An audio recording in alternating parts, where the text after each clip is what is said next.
I think my grandma is dead, but no one else seems to notice. I'm shaking as I write this. I've thought about calling the police, but I haven't figured out if I'm losing my mind or if my entire family has lost theirs. Maybe I will wake up soon and this will all be a terrible nightmare.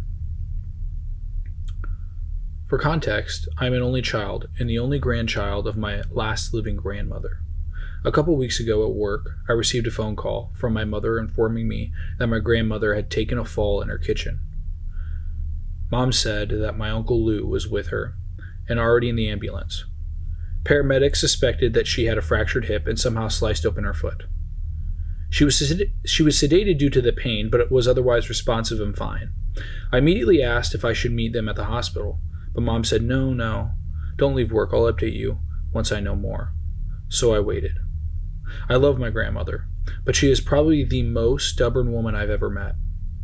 She has a home remedy for just about anything and loathes seeing doctors, so I'm sure she won't be fun to deal with while confined to a hospital bed. It doesn't help that Grandma absolutely refuses to use a walker or cane despite her debilitating age and will not leave her house to live in a nursing home. 6 months ago, Uncle Lou moved in with her to help out. Not that he said it out loud, but I've always suspected that he did it more for free rent than anything else. However, with nothing else to do, I sat at work, distracted and waiting for a phone call from Mom with news. That call didn't come, though, until long after I'd gotten home and was brushing my teeth for bed. Apparently, Grandma was awake now and doing fine. She would need surgery for the broken hip, but they were able to get the laceration on her foot stitched up and bandaged. I asked to speak to her, so Mom held the phone up to Grandma's ear, and I told her I loved her and would come to see her once she was discharged. The hospital only allowed for 2 visitors, and Mom and Lou refused to leave her side. Hey, honey, Grandma said through the receiver. I'm okay, but they won't let me leave. My mom's voice in the background exasperatedly explained that she needs surgery. So they tell me, Grandma huffed. I'm fine, Anna. Come see me when I get home and we can play cards. I smiled, promised to visit, and said goodbye. She was discharged the following week and sent home. The hip replacement was successful, but she developed a nasty infection on her foot. Between the 2 ailments, Grandma was confined to her bed. Once she was comfortable at home, Mom gave me the okay to come over, so I made some chicken dumpling soup and sat in the chair beside her bed, while Mom spoon-fed it into Grandma's mouth. There you go, Mom, my mother encouraged as Grandma sipped the broth off a soup. I could tell Grandma was wildly out of it. I had been expecting an earful about having to use a bedpan, but due to the cocktail of narcotics and antibiotics, she merely grumbled in annoyance at Mom and Lou's constant hovering. For what it was, she seemed in good spirits, if not exceptionally tired. After about 2 hours and 2 small soup mishaps, I got up to leave. Mom saw me to the door. She'll be fine, Anna, Mom reassured. Lou and I are taking care of everything. Don't worry. I left feeling optimistic that my grandmother would be back to her Spitfire self relatively soon. But that visit with the soup was over 2 weeks ago now. Not long after, my mom took a leave of absence at work and holed up in Grandma's house. With Uncle Lou. Each time I called, Mom gave the same excuses as to why I shouldn't visit. Risk of infection, flu season, fatigue, bowel issues, you name it. At first, I accepted these excuses at face value. They seemed legit, but I can't even get Mom to put Grandma on the phone anymore. I made more soup yesterday and dropped it off, but Uncle Lou met me at the door and said it wasn't a good time and he'd make sure she got it. And we always let her know when you call, he assured. I noticed that there was an intense floral and yet antiseptic smell coming from the doorway. Your mom won't stop cleaning, he explained. Frustrated, I called and complained to my father on my way home, but he defended Mom, like always. She's always been like this, he reminded me. They're extremely close, your mom and Grandma and Lou. They're extremely close, your mom and Grandma. And Lou, well, this is just classic Lou. You know, this is the first time they've really had to face the reality of their mother's age. They're just protective and scared to lose her. I figured he was right, and I hung up the phone feeling a little less unsettled. On Grandma's 89th birthday, however, I decided I wasn't going to take no for an answer. I would go over there and give her a present I purchased for her, a new thriller by her favorite author. I arrived at the house in late afternoon and noticed all the blinds were closed. Being that it was a warm spring day, it was common for Grandma to have all the windows open and drapes open, letting in both the sunlight and fresh air. I knocked twice on the front door, but no one came. I knocked again. No answer. I tried the knob, but the door was locked. I paused for a moment, considering that maybe no one was home. Maybe Grandma had a follow-up with her surgeon. But both cars were in the driveway, so I knocked again. Louder. The door opened a crack, and a foul odor filtered out, nearly choking me. "Mom?" I exclaimed. When her face appeared on the other side of the door, what is that smell? Seeing it was only me, she opened the door another inch. "The infection's gotten worse, but we're monitoring it." "Shall I call an ambulance?" I asked in a panic, pulling my cell phone from my pocket. No, Anna." She quickly reassured me. "We have it handled. I stopped by and picked up a refill of our antibiotics earlier, and we've been on the phone with her surgeon." Relieved, I took a deep breath, but the smell was so overpowering. "Mom, that smell is ungodly. Why don't you just open the windows?" "We tried," she said, "but she got so cold." Mom shrugged and didn't move. "Can I come in?" I asked, attempting to look over her shoulder into the dim house. I really didn't want to go inside due to the smell, but if Grandma wasn't doing well, I wanted to see her. "I don't think it's a good idea," she murmured. "Where's Uncle Lou?" I asked. "Upstairs in his room." Her voice was reassuring, but the smell turned my insides. Surely a smell like that could only mean bad things. I pushed the door open and Mom protested. "Just come back another day when she's feeling better. I promise you that Lou and I have this all under control."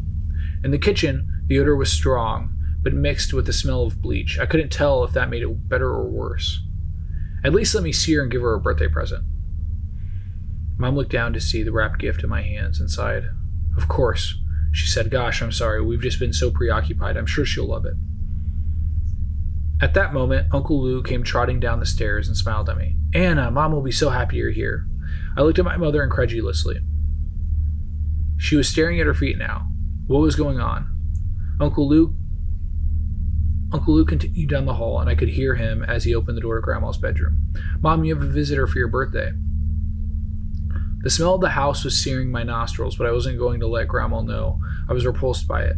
Mom led me down the hall to Grandma's bedroom, instructing me along the way to put on a brave face. I plastered a smile across my face as I turned the corner into the room. Grandma was sitting up in bed, and Uncle Lou had taken a seat on the mattress beside her. His body obscured most of the view, but I could see her feet, where they stuck out underneath the quilt. The toes on her right foot were black with crumbling toenails and festering sores. The sheets under her heels were stained yellow from dried pus. Lou was prattling on to her, but Grandma didn't respond. "Isn't it nice for Anna to come and see you on your birthday, Mom? Goodness knows you've been through a lot this month. She has a present for you." He turned expectantly to me, his profile moving just enough to reveal Grandma's form where she sat up against the pillow. I will try to explain the horror I witnessed, but I know words will never do it justice. My stomach flipped and I froze. Oof.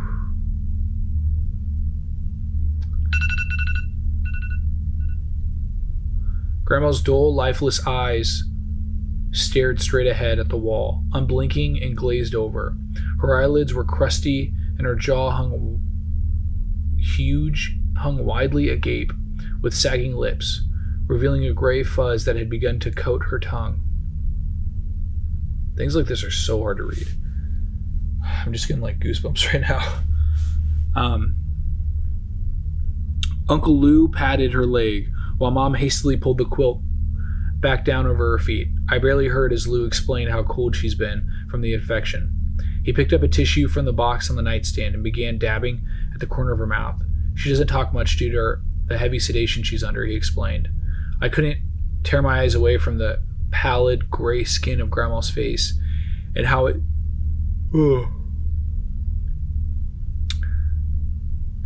it was starting to sag in ways that had nothing to do with her age. Flies buzzed overhead, and Mom picked up the fly swatter and began swatting wildly at them. Damn flies, she mumbled. They won't leave her alone. One of the flies circled Grandma's face and landed in her mouth. In her mouth. Uncle Lou merely shooed it away. She's been sleeping sitting up like this for the past week or so, Mom explained, petting Grandma's now covered feet. The pain is just too much for her to lay down.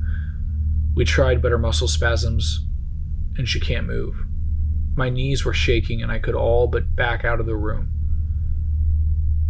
reaching for and pressing myself against the opposite wall. Vomit crept up the back of my throat. It's okay, Anna, Uncle Lou said from the inside of the room. I know it's hard to see her in such a state, but that's why your mom and I are here to take care. I'm sorry. But that's why your mom and I are here to take care of her. We agreed we wouldn't let her go back to that hospital. They've already messed up so much of her care. You saw her foot and what the doctor did to it. How a hospital could let gangrene go unnoticed is beyond me, Mom agreed. We've been sponge bathing her regularly, airing her feet, and changing the bandages frequently. It seems to be helping, right, Mom? She asked, squeezing Grandma's ankle. I tried to put my head down between my knees, but the smell was so overpowering. Mom stepped out in the hallway and touched my shoulder. I recoiled. Oh, Anna, I'm so sorry. This is why I didn't want you to come over. The gangrene smell is hard to tolerate, and I didn't want you to have to see her like this. Not knowing what else to do, I pulled her into the kitchen and said, in the most steady voice possible, Mom, why didn't you tell me Grandma was passed?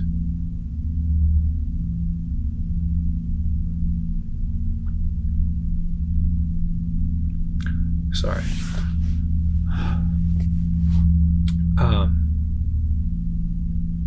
Mom, why didn't you tell me Grandma had passed? Mom's face didn't change. She just looked at me. What are you talking about, Anna? She's right there. You saw her. Yes, I did see her, I agreed, pointing at the bedroom down the hall where the smell was so strong that I was close to passing out. But Grandma is dead, Mom. You know that, right? She has very obviously passed away. Mom's eyebrows narrowed, and she pursed her lips. Listen, Anna, I get that this is hard for you. Hell, it's hard for all of us. But if you're saying this just to hurt me, it's not going to work. Stop being a brat. Your father is on his way over with a birthday cake. The room began to spin, and I needed to get out of the house immediately. I tossed the present on the kitchen table and grabbed my bag, fleeing out the kitchen door and into the car, where I took deep gulps of fresh air. I could see Mom at the large bay window, looking out at me. She looked angry and upset, but quickly turned and walked away. I pounded the steering wheel, yelling obscenities. Other than an open casket funeral, I had never seen a dead body before, let alone one that had clearly been dead for weeks. But Grandma was undoubtedly dead, and my mother and uncle were staying in that house with her corpse, washing it, feeding it, talking to it like nothing had changed. I threw open the car door and vomited all over Grandma's neglected shrubs. By the time the dry heaves kicked in, Dad's car pulled in the driveway. Hey, sweetheart, he said as he opened his car door, seeing me kneeling in the grass. Are you all right? Your mom called and told me you were quite upset. Dad, she's dead, I choked out, pointing at the house. Who's dead, he asked. His voice worried. Grandma, I shouted. Grandma is dead. My mom and Lou, they're just sitting in there with her dead body. Anna, calm down. Your mom mentioned you were in hysterics and talking nonsense. Talking nonsense? What are you saying? I choked out. Go look, Dad, I swear. You'll see, she's dead, and Mom and Lou have lost their minds. All right, he said, holding up his arms in surrender. Let me grab the cake and I'll go inside and see what's going on. Just stay here, okay? I collapsed back in the front seat of my car, blasting the AC in an attempt to flush the smell of rotten flesh out of my nose. It felt like an hour before the front of the door opened again and Dad calmly walked over to my driver's side window. Hey, Anna Bear, he said cautiously. Did you see her, Dad? You saw her, right? Shh, Anna, he said, placing a hand on my shoulder. Calm down. Yes, I saw her and she's very sick, but otherwise alive. Your mom and Lou are taking good care of her. What? I nearly screamed. Come inside, Dad said. Going for the door handle, I quickly locked the door. Dad threw up his hands in frustration. Just come inside, Anna. Uncle Lou is getting Grandma to her wheelchair and we're all going to have some cake. He glanced up at He glanced up at the front window of the house. Ah, see, there she is. I glanced up to see my grandmother's face at the window, her dead eyes looking blankly out over the front yard. Rigor mortis had made it so her body couldn't sit in the wheelchair just right. Even from a distance and through a pane of glass, I could see death in her eyes and the shocked gape of her mouth. I gagged. Her face looked even more twisted now, as if she had taken her last breath in a tremendous amount of pain. But what made me scream in abject terror was that her cloudy pupils seemed to turn over ever so slightly towards me. I threw the car into drive and sped out of the driveway, ignoring the shouts of my father and Uncle Lou bursting out the front door. I didn't dare go home, where I was sure my father would follow. Were they right? Was she actually alive?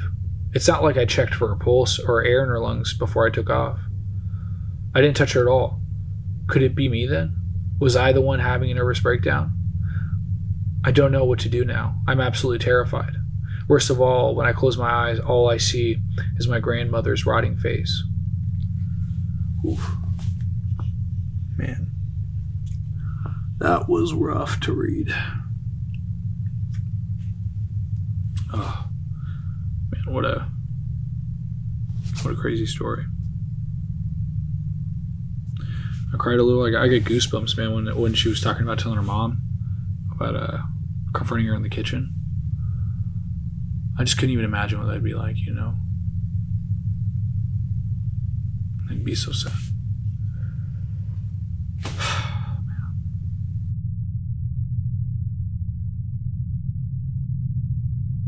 People are no longer sleeping. I first noticed it in my wife, the dim light projecting from her screen. It was just enough to illuminate our small bedroom, the light causing me to wake up. She told me that she just couldn't sleep. We've always been a couple of routine. I wake up in the morning for work and she gets up alongside me, preparing my coffee and lunch for the day. When I get home, it's always the same. We eat dinner, talk about our day, and then watch a little TV before heading off to bed. Like clockwork, by 9:15, her soft breathing would flutter in the air, a sound that has always comforted me, and it would only be a mere minutes before I join her in the realm of slumber. It was very basic, but it was us, a routine of an old married couple, something I found bliss in. So when my wife first started suffering from insomnia, I didn't think much about it.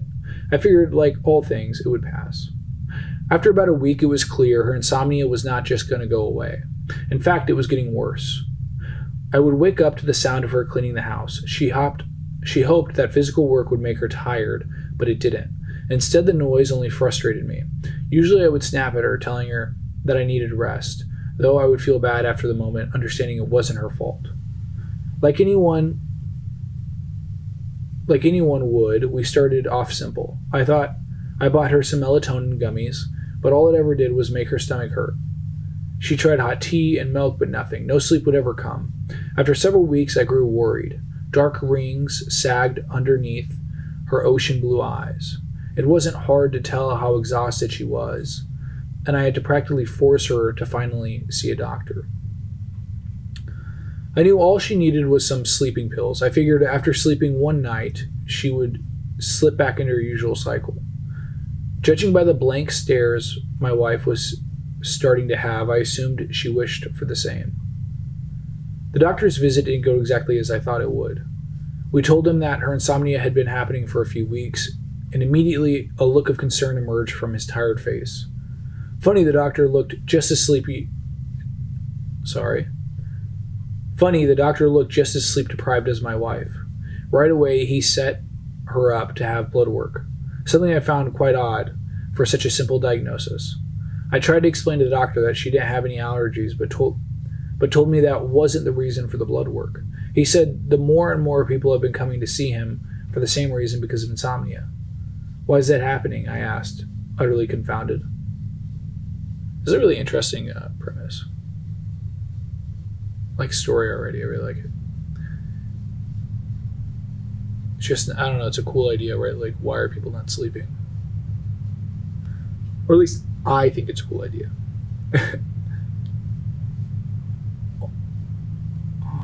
So much of my hair is everywhere. In the moment, I thought about how bizarre such a thing could be. An epidemic of insomnia. It sounded insane.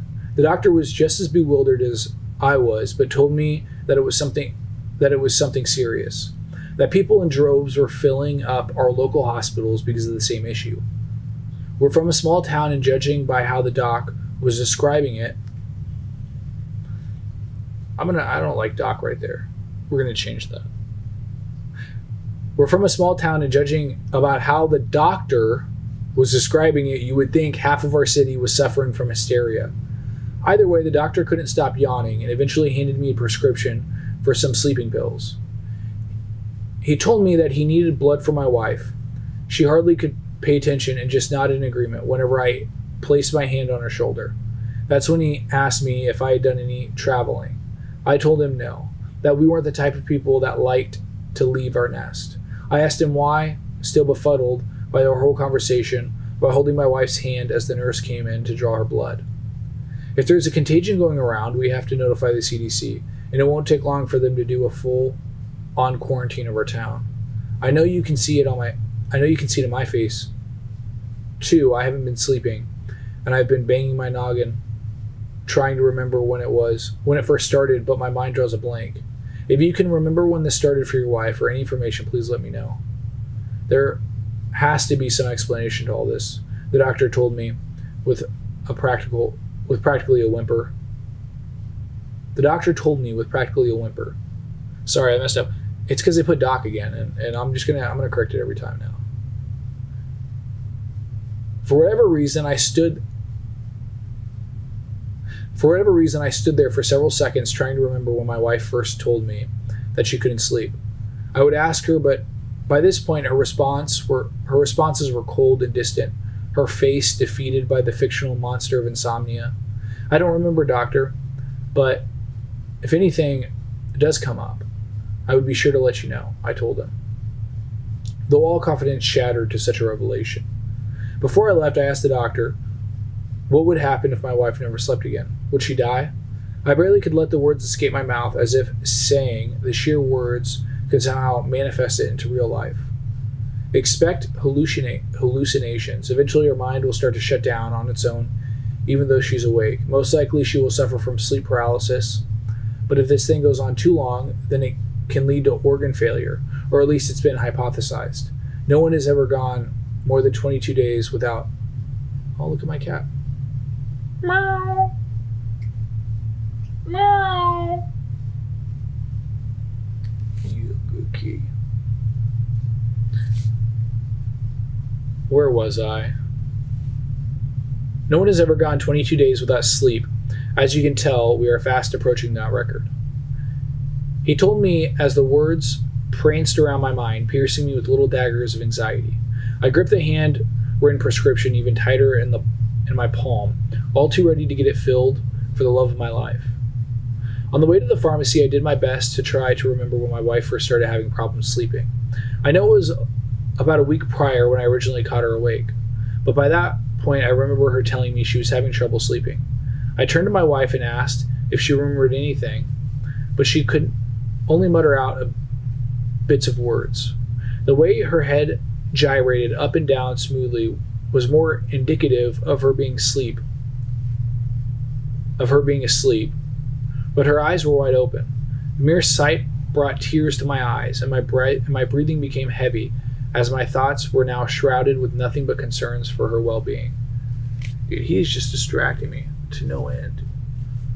Come over here. Come over here. Come over here. Sit right here if you want to be right. If you want to be somewhere. I continued to drive as I could hear my wife whimpering out a word here and there. I almost felt like leaving town, driving her to the best specialist the big city could offer, but then remembered what the doctor had told me about it possibly being an outbreak. Maybe the government was already aware, and driving any further than my usual distance would be met by some blockade or worse, military personnel. That's when I realized the streets were a lot more quiet than usual. I hardly saw cars on the road. Even though we were a small town, most people would be out and about, mowing their yards, working on their gardens, or just out grocery shopping. But there was none of that. Just a strong gush of wind that whistled through the narrow streets of our town center. Honestly, the idea of this being airborne frightened me, and trepidation swirled around me as I feared more and more for my wife. As I parked the car, I reached over and gave my wife a kiss on the forehead, stroking her perfect blonde hair, whispering in her ear of how much I loved her. Before getting out of the car, she reached over and grabbed my arm. It honestly startled me. It was the first time she had acknowledged my presence in days. Slowly, my stare crawled away from her grip and up to her eyes. She was smiling. "It's beautiful, darling. It's perfect," she told me. I stood perplexed at what she was talking about, and I calmly asked her what was beautiful. "The moon, honey. It's breathtaking." I looked up towards the sky, and the sunshine bright as it was still in the middle of the day. I looked towards the sky, and the sunshine bright as it was still in the middle of the day. I gently patted her hand and placed it back on her lap, telling her that I would be back. Entering the store, I expected to see my longtime friend Eddie behind the pharmacy counter. Instead, it was his teenage daughter Sally. The store was deserted. The silence was almost overwhelming. For all the years I'd known Eddie, I could never remember him missing a day of work. Approaching the counter, I cleared my throat to draw Sally's attention, which I found odd since I was the only customer in the store. She was slightly turned away from me, reading something on her phone, and I had to cautiously tap her on the shoulder. She nearly hit her head on the ceiling at how high she had jumped. She grabbed at her chest, exasperated, and pulled out the small earbuds that were wedged firmly into her ears. I didn't hesitate to apologize for alarming her, but showed her my prescription. This is kind of funny, but it's ironic to me that in both these stories now, the past two stories we read, I wonder if the third story will be the same, but the word exasperated has come up, and that's not that's not especially notable, except for the fact that I don't know. I guess I don't use the word exasperated a lot, so it's weird to see, or it's interesting to see two different writers use that word. "Another one, huh?" she exclaimed. I politely smiled, showcasing my aged teeth, not really knowing what she meant by that. "Eddie out sick, huh?" I asked her. The annoyed expression on her face swiftly morphed into one of sadness, her frown practically hitting the floor. He hasn't been." "Sleeping?" I interjected. Her despondent gaze was telling, and before she could say another word, I told her to give Eddie my best wishes. Before Sally walked away to retrieve my prescription, she yelled out to someone else that was in the store, someone that was apparently behind me. "I'll be with you in a second, sir," she yelled out as she gestured to the man with her pointer finger. I could have sworn I was the only customer in the store. How could I have missed him? I turned to get a glimpse of the man, and my heart began to accelerate. I found his mere presence threatening. The man was tall, wearing an all black suit, while sporting some vintage fedora. He hid his pale face behind Ray-Ban sunglasses. But even with that, I felt his eyes following me as I swayed back and forth, uncomfortably. The man didn't say a word, never even acknowledged Sally's words. Instead, he stood there watching me, unmoving but menacing. As soon as I got my prescription, I scurried out the store faster than I had moved in quite some time. I dare not look back, though my curiosity was too triggered not to. And as I walked out the doors to the abandoned pharmacy, I carefully turned my head to see if the horrid man was following, and to my relief, he wasn't. Getting back to my car, my wife was gently tapping her head against the windowsill, murmuring about the moon.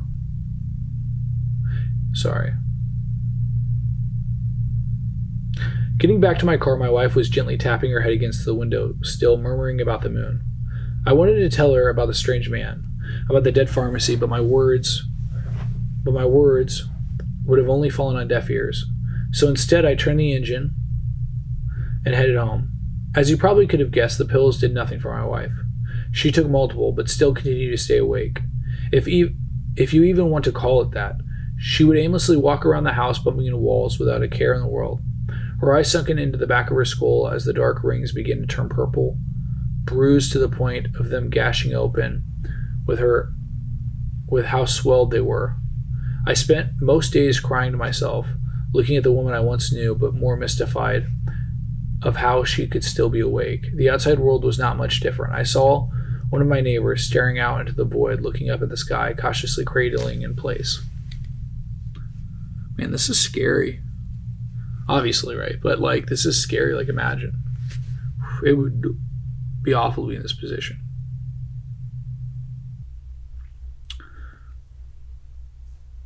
Like, okay, yeah, sorry. I gotta start over. At least that sentence.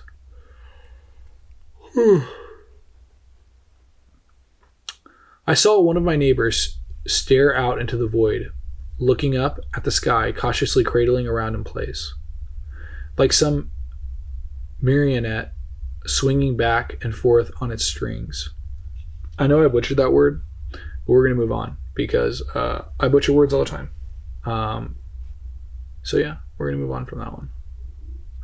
No cars passed through. No one mowed the lawns or tended to their gardens. My small town halted to a stop, as if the universe itself had imploded here in the place I called home. Though when checking the news station, not a word was said about what was happening here. The realm that existed beyond the borders of my city seemed unaffected.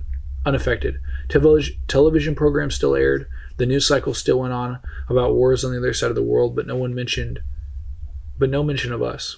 The sleepless town that no one had ever even heard of.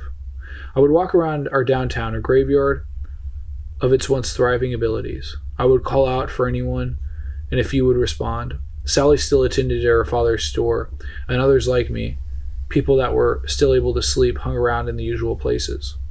We found comfort amongst ourselves. I asked others if they ventured outside of town, if anyone was able to see if the world out there was still exist. That doesn't make any sense. I asked others if they had ventured outside of town, if anyone was able to see if the world out there was still existent. I got defeated stares and frowns from my townsmen. No one had the courage to actually try to leave this place, especially not with the man dressed in black still roaming around. I only saw him the one time. That was enough for me, but apparently others had seen him in the most bizarre places. Some saw him snooping around their backyards, and other times he would randomly show up in their homes. The idea makes me shiver thinking about that grotesque person could be in my home. We all searched for common ground. Maybe before this, we were a bit estranged, only knowing each other by name, but now we were family. Finding strength in the dilemma that had plagued our town, I asked everyone if they could remember when the sleepless nights began, when their partners and loved ones initially complained about insomnia, but no one could ever remember. I just remember my dad talking about the moon. He told me to come look at how beautiful it was, but I was too sleepy. Little Becky said.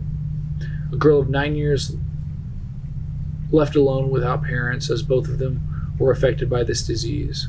Though as a community, we had taken all responsibility to look after her. The moon.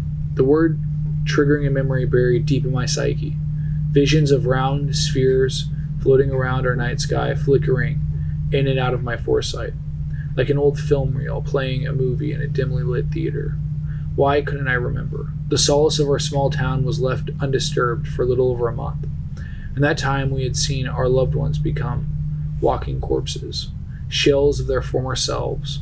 But then one day that had changed. I first saw it in my neighbor. He was still standing without movement in front of his home. His name was Javier, a single man living alone. I never really bothered to know him. His English was not that refined, and most times I was left confused with what he was trying to tell me.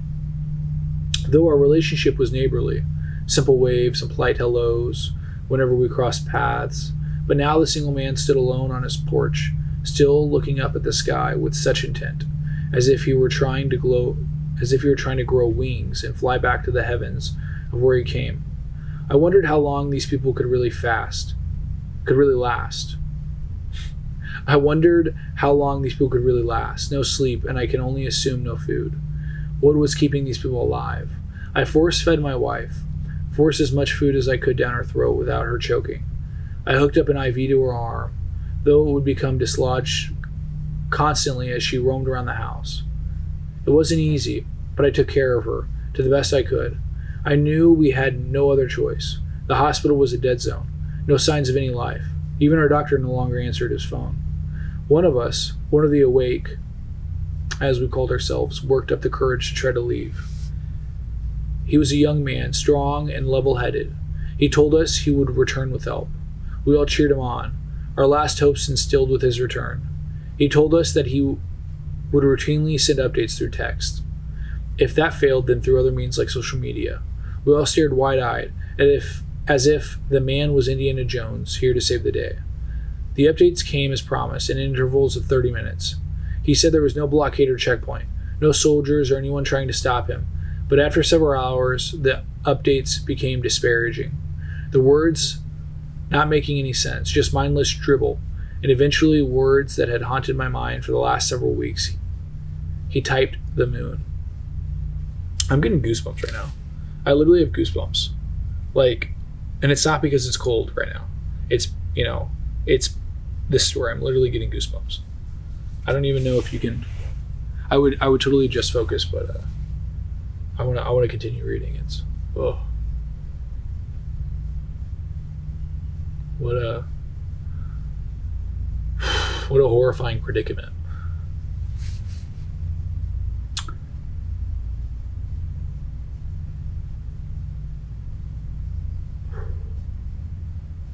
This is really good. Oh, okay. I'm going to get back to it. Sorry, my mind. Those are the last words he sent us. The moon. People tried replying back, wanting to know, what about it? Was he okay? Was there a world beyond our limits? But then there was nothing. No more responses or texts. The young man that we had hoped would save the day became nothing. A ghost lost to the void of our town. So most gave up hope. Most of us spent our days burrowed away in our homes, waiting for the inevitable, the moment when our loved ones would pass, or more dreadfully, the day that man dressed in all black would come for us. I spent my time staring out the window, looking for what was coming. As they say, no one ever sees that, but that didn't dissuade me. I needed to know when he would come for us. I sat in my chair by the window, always watching, always searching, and that's when I finally saw Javier move. His peaceful stance interrupted by some magical force. A sinister one, as his joints spasmed in angles that shouldn't be humanly possible.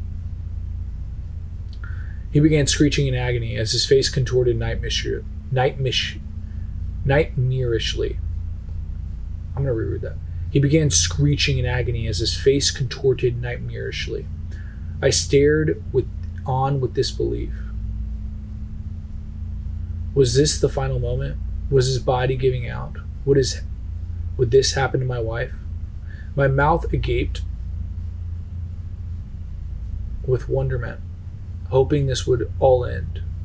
The scene was too gruesome, the sounds too devilish, but the yelling stopped and his blank stare returned. I opened the door and yelled out to him. Maybe he was back to normal. Maybe this disease had been flushed out of him. Javier, I shouted out, as the sun cautiously set behind the horizon. He didn't turn to me. Instead, he slowly walked out into the middle of the street, still looking up towards the sky, his small steps uninterrupted by any obstacle.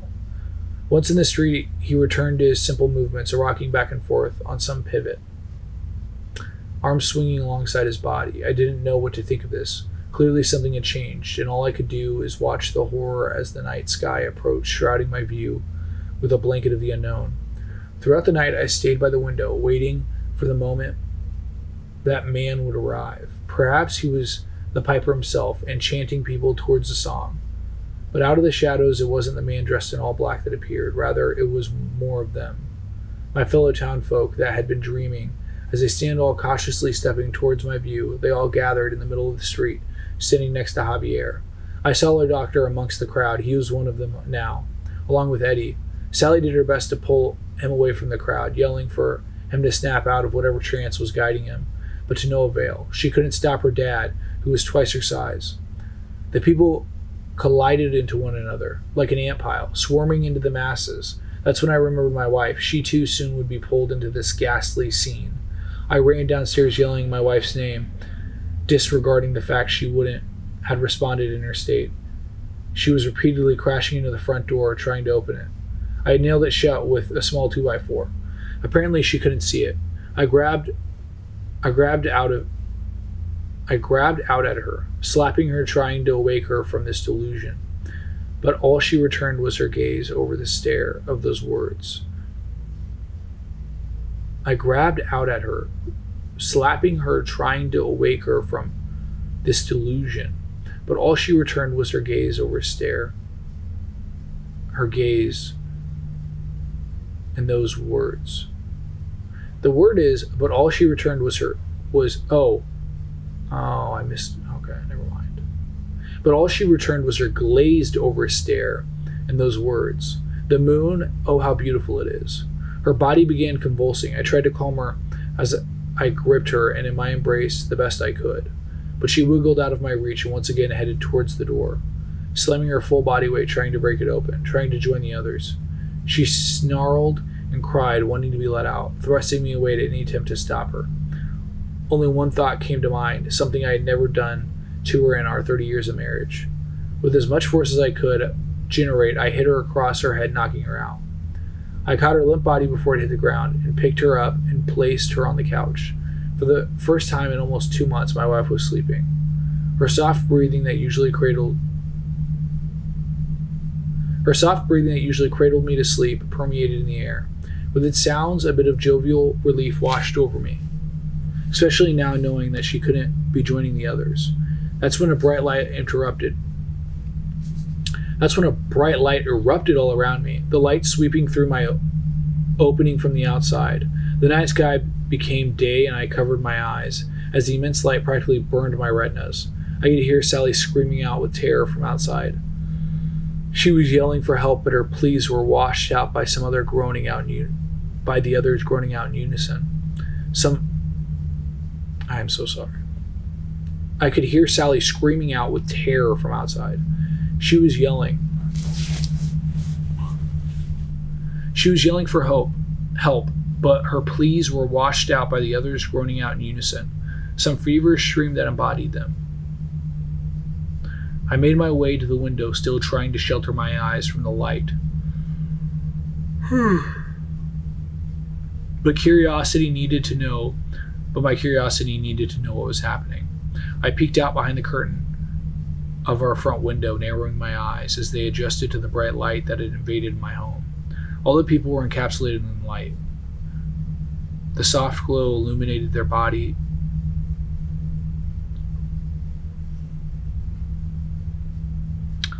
Choking it away, y'all. I'm choking it away. All the people were encapsulated in the light, the soft glow illuminating their dead faces. They all stared up with euphoric moans, all except Sally. She was trying to run away, but something about that light kept her in place. I could see her body moving with aggression, as if she was running a marathon, but she went nowhere. She remained with the others. That's when perhaps I made a mistake, but one I think anyone would have made. I decided to look up at what was creating such a light, and for the first time I could remember it. The moment it had happened, the time my wife called me to the window to look at the moon. She was drinking her tea, standing at our bedroom window looking up at the night sky. She told me it was beautiful, that I had to take a look. So I did. I approached from behind her and embraced her from around her hips, pulling her into my own. I gently pushed away her hair as I planted a small kiss against the angle of her neck, and then I finally looked out the window and saw it. For a second there, it turned into something a little different than a horror story. Just saying. A little interest in there.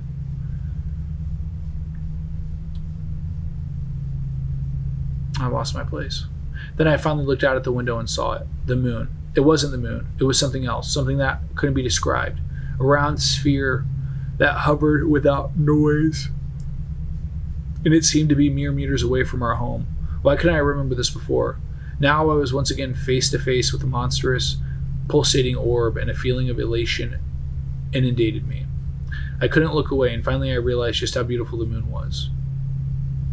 My stare didn't last long, or at least it didn't feel it as it did, but something pulled me away from the window.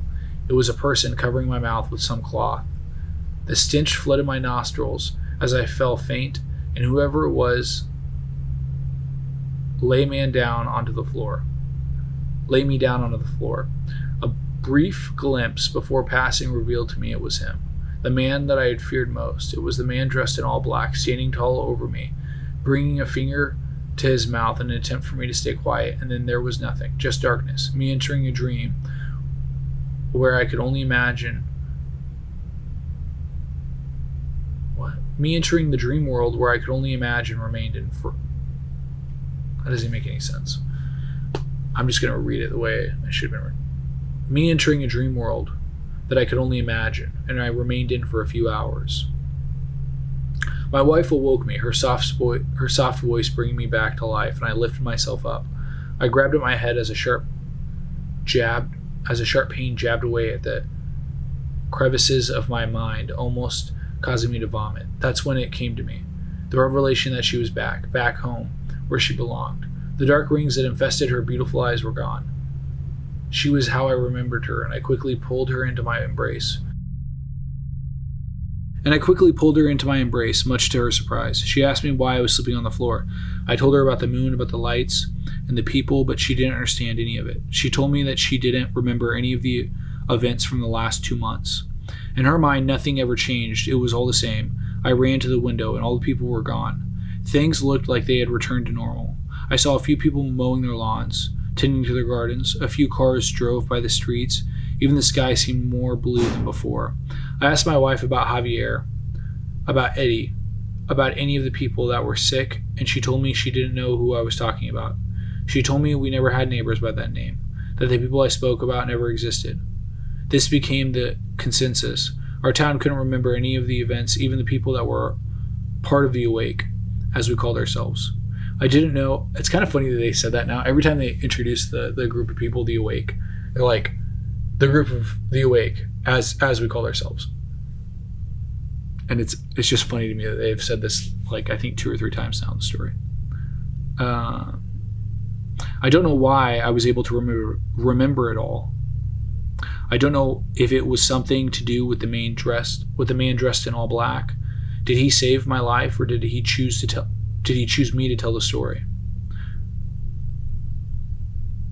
The lone descriptive. I'm going to restart it.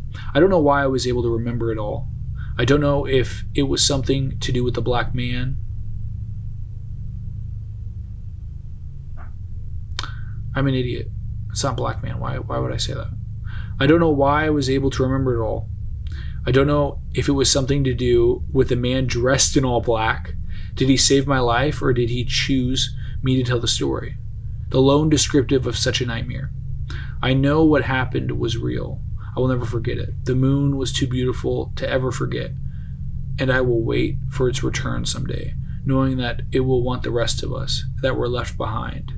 Even though things are back to normal, I find it hard to sleep. I guess you can say I'm suffering from a bit of insomnia, and that's okay. It gives me plenty of time to write about all that has happened. It reminds me of a dream. Perhaps all this was a dream within a dream. That's story 2. Yeah, that's a really good story. It sounds like almost like a Stephen King story, honestly, which would be really cool as a story. I could make a really cool story. It also reminds me of like The Left Behind, obviously, and other such stories about like towns where negative things happen.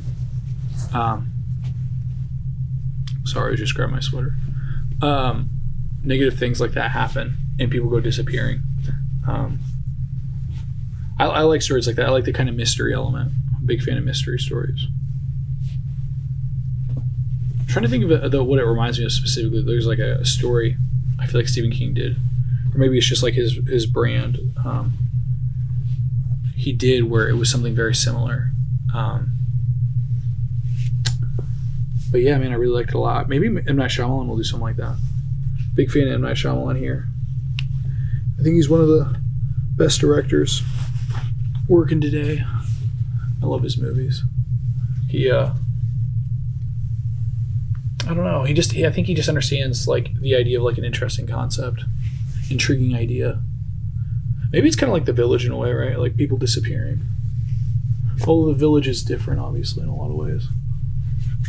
Could also make a good Jordan Peele movie. You could see both of those guys, either one of them, doing something like that. It'd be pretty interesting. Anyways, we'll move on to story 3.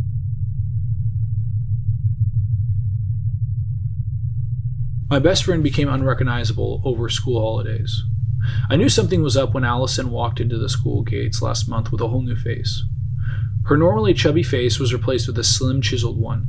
All of her features had completely changed. The only way I could recognize her was from the birthmark on her left cheek that looked a bit like a scar.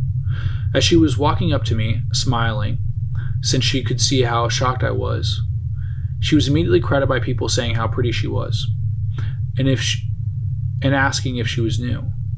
Boys were saying they could show her around the school, and I watched from a distance, but I could hear her as she said, "Guys, it's me, Allison. I'm not new." Loud shouts and screams of shock and confusion erupted and circled her. There isn't any way you're Allison," someone said. "Allison? Are we talking about the right Allison?" another person said. She cleared her throat and began speaking. "Well, I'm honestly flattered. I've just been taking care of my..." Oh my gosh, dude, I am fumbling. My best friend became unrecognizable over school holidays. I knew something was up when Allison walked into the school gates last month with a whole new face. Her normally chubby face was replaced with a slim, chiseled one. All of her features had completely changed. The only way I could recognize her was from the birthmark on her left cheek that looked a bit like a scar. As she was walking up to me, smiling since she could see how shocked I was, she was immediately crowded by people saying how pretty she was, and asking her if she was new. Boys were saying they could show her around the school, and I watched from a distance, but could hear her as she said, "Guys, it's me, Allison. I'm not new." Loud shouts and screams of shock and confusion erupted and circled her. Sorry, it's really funny to imagine loud shouts and screams of shock. Ah! I don't know, it's just a really funny description. "There isn't any way you're Allison," someone said. "Allison? Are we talking about the same Allison?" another person said. She cleared her throat and began speaking. "Well, I'm honestly flattered. I've just been taking better care of myself, and I guess the hard work has finally paid off," she said, beaming with pride. I had never seen her like that, physically and mentally. She was always timid, but I could tell with her new self, her confidence would rise greatly. Girly.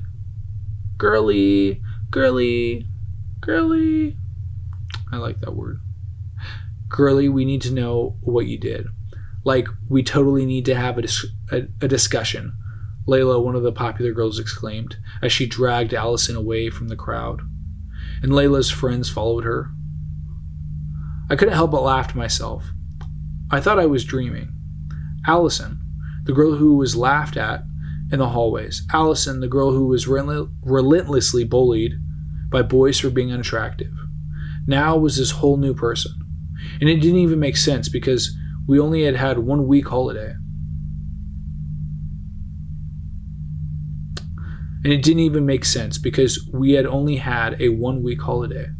Nobody changes that much in a week. Even if she did get surgery, it would take time to heal. However, for the next 3 weeks, I never had a chance to talk to Allison. She didn't even text me, just left my messages unread. I tried to wave at her once, and her friends gave me a judgmental look. While she just looked at me awkwardly, she didn't even wave. How rude. She was now doing the things that she used to say she would never do, like making out with boys in the hallway, getting drunk at parties, and posting herself singing with her friends in her drunken state. She somehow was able to get good grades, but by the way teachers looked at her, I could tell she did something in exchange for those grades. Or maybe even nothing. She was just so alluring that she could murder someone and people would find it hot. It was like she had put a spell on everyone. Girls and boys stared at her in the hallway like she was hypnotizing them.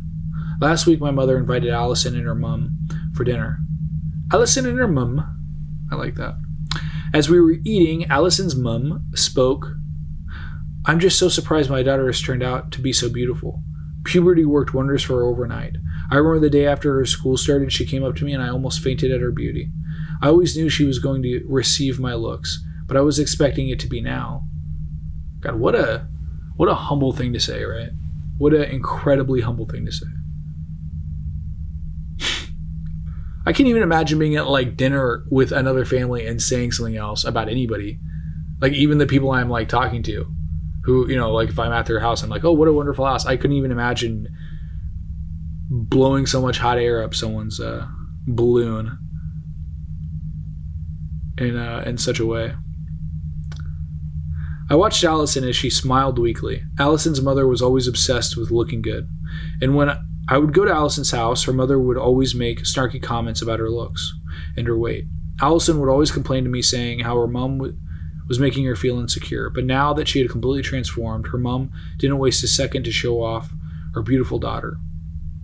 When you showed me a picture of how she looks now, I thought you were lying. But now I'm seeing her and I'm shocked, my mother exclaimed. It's honestly been a while. We need to catch up. Let's go shopping. You girls be good, okay? Allison's mother said. They both squealed like teenagers as they went out the door. When the door shut, I was met by awkward silence as Allison tapped away at her phone. Hi, I said awkwardly. She didn't respond. Hi, I said louder this time. Hi. She looked up from her phone, looking at me rudely. What? When she said that, I had had enough. So we're gonna just act like we're friends? So we're just gonna not... This is such a weirdly worded sentence. So we're just not gonna act like we're friends. After you got this whole new face, you decided to ditch me for the people you hated? Now look at you. Normally we would be talking and laughing with each other. Now you're acting like I don't even exist. Trust me, if you didn't have the face of yours, no one would even acknowledge you. Well, it's not like your face is even real anyway. I knew I really shouldn't have continued, seeing her eyes water, but I did. We were best friends, Allison. Is it worth it? Is all of this worth... Just shut up. Why do you even care? You're just jealous because nobody likes you. I was only your friend. I was your only friend.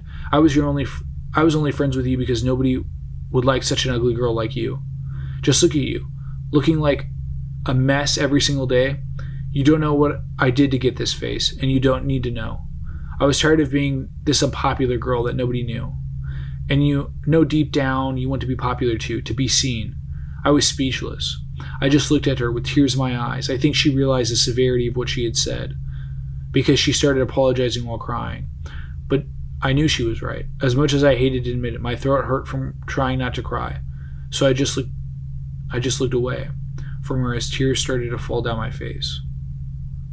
I'll make it up to you, I promise, is all that she said before our parents came back. Allison and her mother had to go home early because they had a family meeting.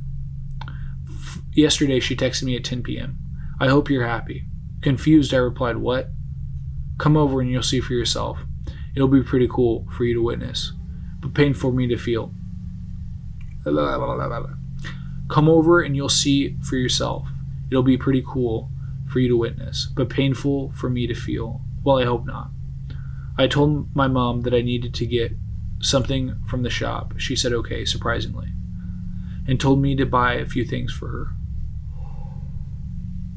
Oh, this story is just so boring. So boring. Man, I'm just joking, obviously. I really like this story. As I walked through the empty streets leading to her house, I texted her. Is your mom home? No, she won't be until tomorrow, she replied. Okay, be there in 10. When I finally arrived at her house, the door was wide open. I got worried. The house seemed empty. I texted her, where are you? My room, hurry. I was right, it hurts. I raced to her room and opened the door to see Allison. Her face, bluish purple as a black thing that looked like a tentacle, tried to claw its way out of her mouth. She was making gagging sounds and trying to close her mouth, but she couldn't. I screamed her name, but I knew that she couldn't hear me. But I kept screaming her name, hoping that somehow this was all just horrible nightmare. This was all just a horrible nightmare that I'd wake up from. But it wasn't. Blood trickled down her mouth as her body began to tense up. shaking violently, then going limp. That's when it was able to come out of her. Ugh. It poked holes through her body and just burst out. I watched as her guts flew across her room, blood splattering the walls, and then I blacked out. I must have been out for a few minutes because when I opened my eyes, a creature was looking at me, with hollow holes for eyes. It was hunched down, with spikes covering its body. The spikes were shiny and black, like a polished shoe. "What are you? Get away from me!" I shouted as I broke into tears. Oh my gosh. When I got up, it continued to look at me. Nausea overtook me and I threw up on Allison's bedroom floor. I stood there as I retched and heaving while crying. When all that was done, I ran out of her house. When I got home, my mother could tell by my puffy face and runny red nose that something was wrong. "What happened?" she asked. "I don't want to talk about it. I'm sorry." She gave me a sympathetic look as I tiredly walked to my room. Now as I'm writing this, I realize what Allison meant by "I'll make it up to you." Because when I woke up today and went to brush my teeth, I almost dropped my toothbrush as I looked at my reflection in the bathroom mirror. I was finally beautiful.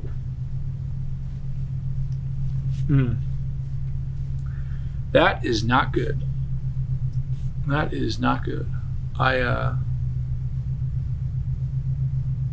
That's interesting. I wonder, like, was there like this monster, I guess, that gave her that ability to look beautiful?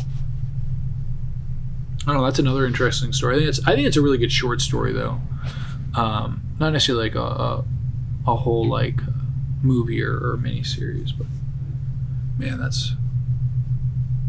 I don't know. That's interesting. Gross. It's really gross too. But anyways, yeah, man, those were the 3 horror stories I wanted to share with you guys. Thanks for listening and thanks for watching. I really appreciate it. Let me know what you think in the comments,